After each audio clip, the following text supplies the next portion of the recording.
My name is Alara, and some nights I lie awake trying to pinpoint the exact moment my life began to rot from the inside out. Not the night I cheated. Not the moment the truth came out. No, it started long before that, when I first convinced myself I had made the smart choice instead of the brave one. I was 17 when I met Marcus. He had just transferred to our school. Quiet, awkward, keeping his head down. While the other girls whispered about him being strange, I was the one who sat next to him in photography club and offered to share my equipment. I showed him how to develop film in the darkroom, how to focus the lens just right, how to bring color out of something that looked dull to everyone else. Looking back, I think that's what I liked most about him. He made me feel powerful. I was the confident one, the pretty one, the girl who could have had anyone. Teachers loved me. Boys chased me. Girls envied me. Marcus just watched me. Quietly, like I was something rare. And I liked that even more. We stayed together through college. Different universities, same promises. Endless phone calls. Late-night video chats. Long emails talking about our future and how we'd build something real together. My friends used to laugh and call me the loyal one. I was proud of that. I wore my commitment like a crown. 10 years ago, we got married. A beautiful ceremony. Elegant music. Everyone saying how lucky I was to find such a devoted man. Marcus had a good job. Stability. Safety. He adored me.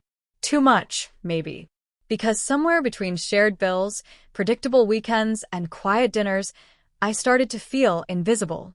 Not to strangers, no, they still saw me. They still stared. They still admired. But Marcus? He looked at me the way people look at a painting they've walked past for years. Familiar. Unnoticed. And then came the thoughts. Dangerous ones. Late-night whispers in my mind. Is this it? Is this all I get? Were these really my best years? I was 38. Successful in my career. Independent. Still beautiful.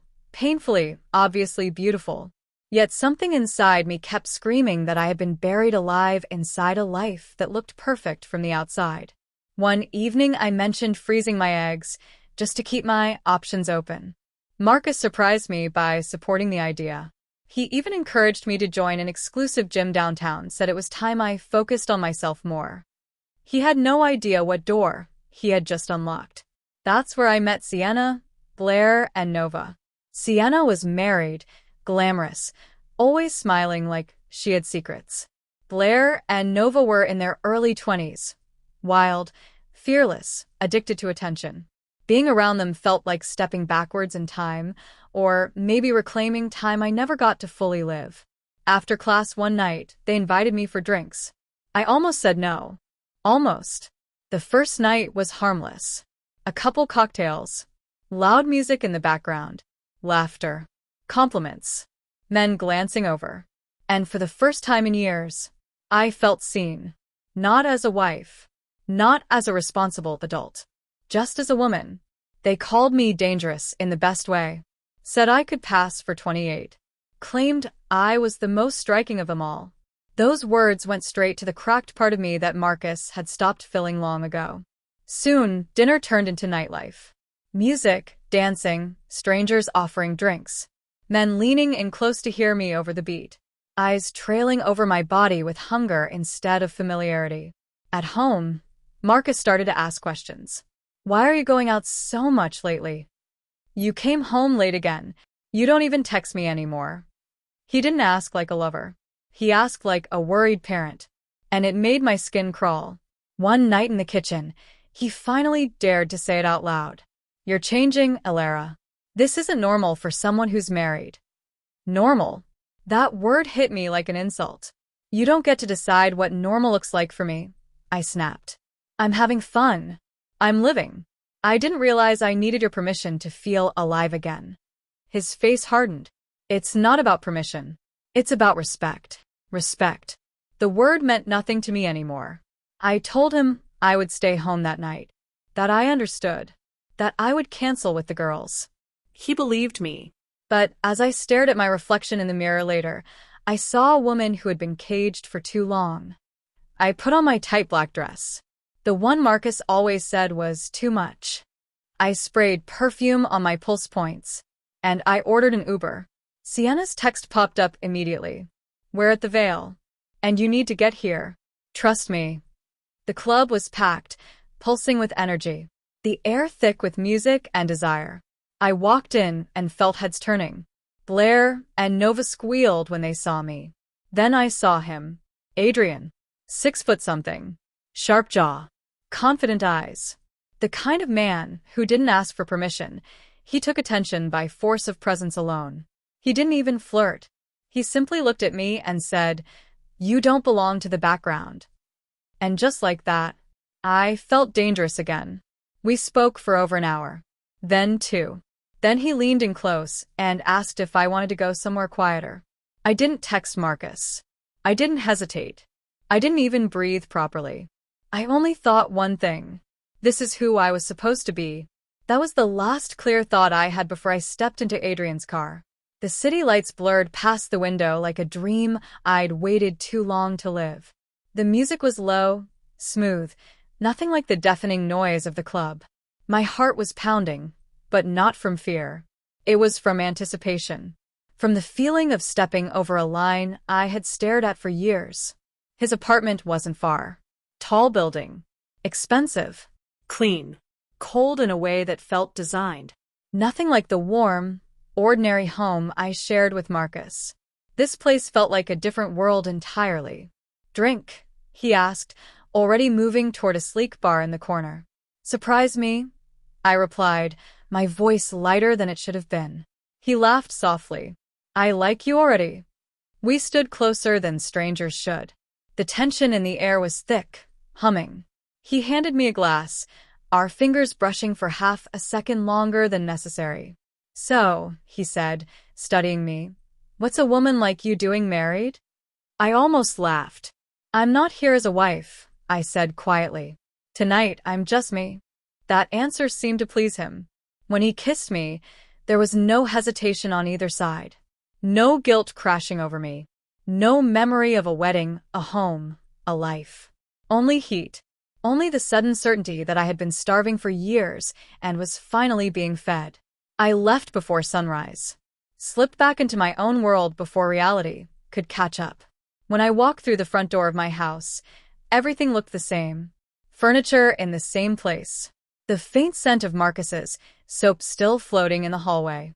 The quiet ticking of the clock. But I wasn't the same person who had walked out the night before. I showered longer than usual. Scrubbed my skin. Washed my hair twice. Not because I felt dirty, but because I felt reborn. Later that morning, my phone vibrated constantly. The girls. Sienna. Tell us everything. Blair. Did you do it? Nova. Details. Now. I lay on my bed and typed back, smiling to myself. I don't even remember his last name. That should probably concern me, but it doesn't. 3 bubbles appeared instantly. Sienna. As long as he was hot, who cares? Blair. You needed this forever. Nova. I swear you're living the life I want at 40. 40. The number didn't scare me anymore. If anything, it felt like power now. Proof that I still had something they envied. I sent another message without thinking. I think I've been wasting my beauty on loyalty. Looking back, that sentence was the beginning of the end. Marcus was quiet that entire day. Too quiet. No questions. No sarcastic remarks. No disappointed glances. Just silence. At the time, I thought he was sulking. I had no idea he was watching. That night, I went out again. This time, with no hesitation. No lies. I dressed more boldly. Dark lipstick. Shorter dress. He stood in the doorway of the bedroom as I fastened my heels, eyes full of something unfamiliar. "Where are you going?" he finally asked. "Out," I replied, not even turning around. "Try not to stay up worrying." For a moment, I thought he might shout. "Break something." Beg.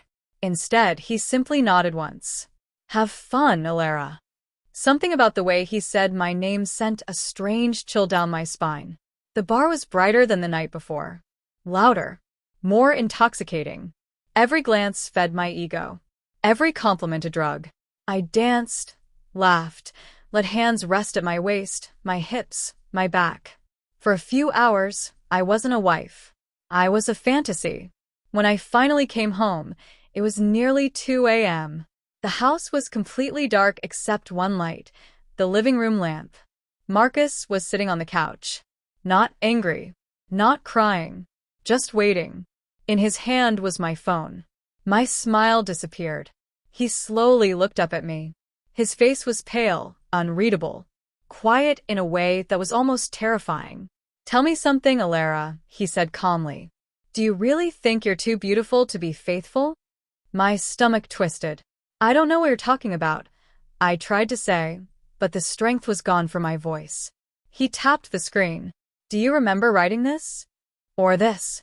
Or this one about how you needed a whole phase you never got?" Each word hit harder than the last. "You didn't just cheat," he whispered. "You celebrated it." The room felt like it was closing in around me. "Marcus, I was just talking. It didn't mean." "Who was he?" His tone sharpened like a blade. "2 nights ago." "Who did you go home with?" "I didn't." I started, but even I didn't believe that lie. Silence filled the space between us. And then his voice came again, colder than I'd ever heard it. "You're leaving tonight." I stared at him, almost laughed. "You're not serious." "I've never been more serious in my life." He stood up, walked past me, went to the bedroom, and started pulling out my suitcases. At first, I genuinely believed he was bluffing. People threaten things in moments of anger all the time. They cool down. They talk. They forgive. That's what married couples do, right? But Marcus didn't hesitate. He dragged the first suitcase onto the bed and opened it with a violent snap of the zipper. Clothes I had carefully folded days before were now being fed into it carelessly, like trash being cleared out of a room. "Marcus, stop. This is insane," I said, finally moving. "You can't just kick me out in the middle of the night. This is my house, too." He didn't answer. He didn't even look at me. Shirt, dress, jeans. "Thrown in." "Look at me," I shouted. "This is not how adults handle problems. We talk about things. We go to counseling if we have to." Still nothing. Just the sound of fabric hitting fabric. A quiet, precise kind of anger filled the room. The scariest kind. The kind that had already made its decision. "You're seriously going to throw away 20 years?"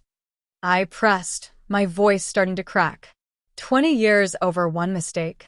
That's when he finally turned to me. "That wasn't a mistake," he said quietly. "That was a personality trait." The words hit harder than any insult he could have thrown. "This isn't you," I whispered. "You don't just destroy everything because you're hurt." "No," he replied, zipping the first suitcase closed. "I destroy it because it's already contaminated." He picked up another bag. "Change into something decent. I'm calling you a ride to your mother's house." Humiliation burned in my chest. I wanted to scream, to beg, to slap him for looking at me like I was nothing. Instead, I stood frozen while he called a car like he was scheduling a business meeting. 5 minutes. That's all I had to say goodbye to the life I had built. The walls I had chosen. The bed I had slept in. The kitchen where I had laughed and cooked and planned holidays. Every familiar corner suddenly looked borrowed. When the notification came through, he pushed my phone into my hand. "Driver is outside." Outside. Like I was a stranger. Like I didn't belong there. He lifted my suitcases himself, not out of kindness, but finality. Opened the door. The cool night air rushed inside, carrying the smell of rain and asphalt. "Marcus," I tried one last time.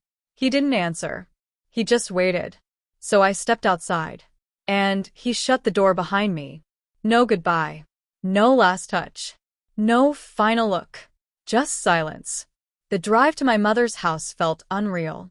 The city passing by in streaks of orange lights. The driver's eyes meeting mine in the mirror, curious, but too polite to ask questions. When I knocked on her door at 3 in the morning, she looked at me like I was a ghost. "Alara? What happened?" "I had a fight with Marcus," I said automatically. He overreacted. She didn't respond. She just stepped aside to let me in. The next morning, shame and disbelief tangled together in my stomach. But the worst part wasn't emotional. It was the waiting. 3 days passed. No texts. No calls. Nothing. On the 5th day, a man in a suit knocked on the door. He handed me a thick envelope. Divorce papers. Marcus wasn't angry. He was methodical. I hired a lawyer immediately. Expensive, confident, ruthless. She believed she could secure me half of everything. After all, I was his wife. I was entitled to what we'd built together. What I didn't realize was that Marcus had started planning long before I ever went to that club. He had documented changes in behavior, saved screenshots, backed up conversations, filed reports, moved funds, spoken to attorneys, prepared for war. By the time I even stepped into a courtroom, he had already won. They played recordings, showed texts, displayed messages where I mocked him and bragged. I was made to look unstable, reckless, dangerous. The judge's eyes never softened when he looked at me. The house went to him. The majority of savings gone. Even my car sold. When the ruling was finalized, something inside me shattered in a way I'm not sure will ever fully recover. People in the hallway whispered as I walked past. Pity. Judgment. Curiosity. A woman reduced to rubble. Weeks later, I sat alone in a small bar, holding a cheap glass between trembling fingers. Everything around me felt smaller now. The room, the world, myself. In a moment of weakness, I called him. He didn't answer the first time. Or the second. On the third ring, his voice finally came through, flat and exhausted. "What do you want, Delara?" "My life is ruined," I whispered. "Everything fell apart. I don't even recognize it anymore." "You did that yourself," he replied. "And I don't want to hear your voice again." The line went dead. And when I tried again, Blocked. I tried from another number. Blocked. He didn't just remove me from his life. He erased me. That was the thought that followed me everywhere. In the creaking floorboards of the tiny apartment I now called home. In the half-empty refrigerator that hummed louder than the silence in my chest. In the quiet evenings when my phone remained stubbornly lifeless on the table. No notifications. No invitations. No concern. At first, Sienna tried to distract me. "Come out with us, Ilara. Don't disappear over a man," she said on the phone one night, her voice full of music and movement in the background. But when I asked if they could come to my place instead, there were excuses. Work. A headache. Another plan. Their world hadn't collapsed. Only mine had. I started to notice the way people looked at me differently. The receptionist at the photography studio avoided my eyes. Some old friends stopped replying to texts. Others suddenly became too busy to catch up. It didn't take much imagination to understand the story they'd heard. She cheated. She lost everything. She deserved it. I wanted to scream sometimes. To explain that it wasn't that simple. That I had felt buried alive. That I had been lonely even inside marriage. But the truth clung to me. Loneliness wasn't an excuse to burn a life down. One evening, as I sorted through boxes, I found an old photograph. Marcus and me. Younger. Happier. His arm resting around my waist. My head tilted against his shoulder. The version of me in the photo didn't look haunted. She didn't look greedy or desperate or empty. She looked safe. A word that once bored me. Now it felt priceless. I sat on the floor for hours, staring at that picture, the reality finally settling into my bones. He hadn't taken my life from me. I had handed it over. One selfish decision at a time. I remembered his eyes the night he held up my phone. Not anger. Not rage. Just disappointment. As if the woman he loved had died long before he ever read the messages. The strangest part was that my beauty, the thing I had traded everything for, meant nothing now. Compliments felt shallow. Attention tasted sour. Desire felt like currency that had already bankrupted me once. Late at night, when sleep refused to come, one question replayed again and again inside my skull. Was one night of feeling powerful worth the lifetime I destroyed? I didn't have an answer. Only an echo. So here I am now. Smaller apartment. Smaller life. Smaller dreams. Standing at the edge of ruins I helped create. Sometimes, when the window is open, I can hear distant laughter from the street below. Music from a bar down the road. The kind of sounds that once made my pulse race. Now they make me close the curtains. Because I know the truth. Freedom without loyalty is just another kind of prison. And attention without love is the coldest thing in the world. I thought I was drowning in a small life. But when I finally broke free, I discovered just how deep the fall really was. And the worst part? Some nights, in the quiet, I still miss him. Not the security. Not the house. Not the money. I miss the man who loved a version of me that no longer exists. And I don't know if she ever will again.